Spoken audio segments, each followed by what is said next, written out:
Welcome back to the Black and Gold Report. Again, talking to head men's basketball coach Ben Miller. And Coach, I wanted to talk about your freshmen real quick. You have two freshmen who are seeing significant playing time in Griffin Pittman and Ben Jacobs. They've been giving you some pretty quality minutes, in my uneducated opinion, off the bench. Talk about these two freshmen a little bit. What do they do well, and how are they helping to contribute to this team right now? Well, really, overall, it's really a great class.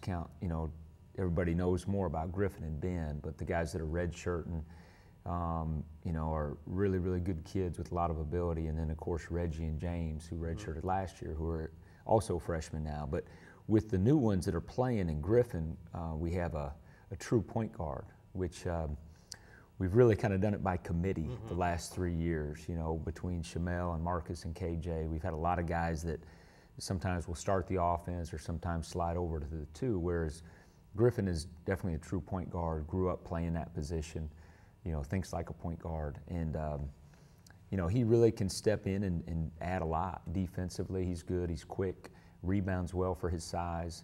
And then offensively, he's, really concerned about running the offense, getting the ball where it needs to go. With Ben, you have kind of a undersized post, and he's a lot quicker than people realize. He doesn't moving around on the court, you think, man, looks a little step slow, but he has a knack for playing the game. He has a very, high basketball IQ, and just gets a lot of different things done on the court. And he's really crafty with his shot fakes and his footwork, and we're also really good in terms of passing the ball.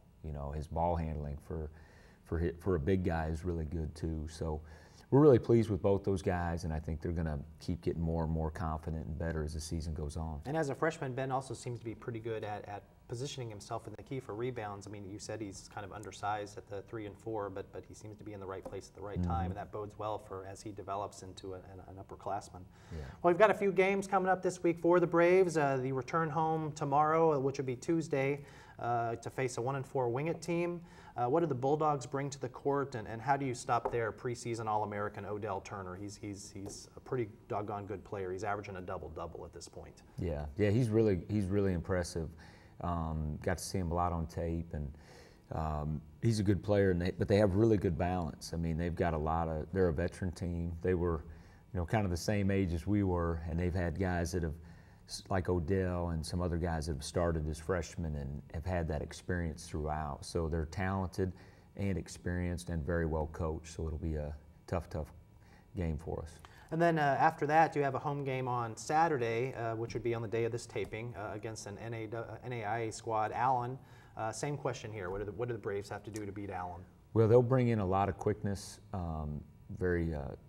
maybe a little undersized compared to us at certain positions, but they make up for it with quickness and effort. They always play really hard, very well coached, and they'll come in and give a great effort. It'll be another good non-conference test for us. And just because it says NAIA before their school name doesn't mean that the Braves certainly are going to take them lightly. I mean, they're capable of beating teams of your caliber when the stars aligns, right? So they know that. Well, this team is trying to start some new traditions. We had our Moonlight Madness a few weeks ago, particularly in relations to the home crowd and trying to get the crowd involved in the games. How hopeful are you that the crowd can generate that excitement, and how strong of a home court advantage could there potentially be in the Jones Center? Well, I think our students have been really good, and they're getting better every game. Sometimes it takes a few leaders as students to step up and start the cheers and get the crowd into it, and I think we're starting to see some of those students kind of let their hair down and have fun and be a part of the action instead of just sitting there waiting to be entertained. We have to do our part by playing hard and playing good basketball and putting a team out there that fans want to come see.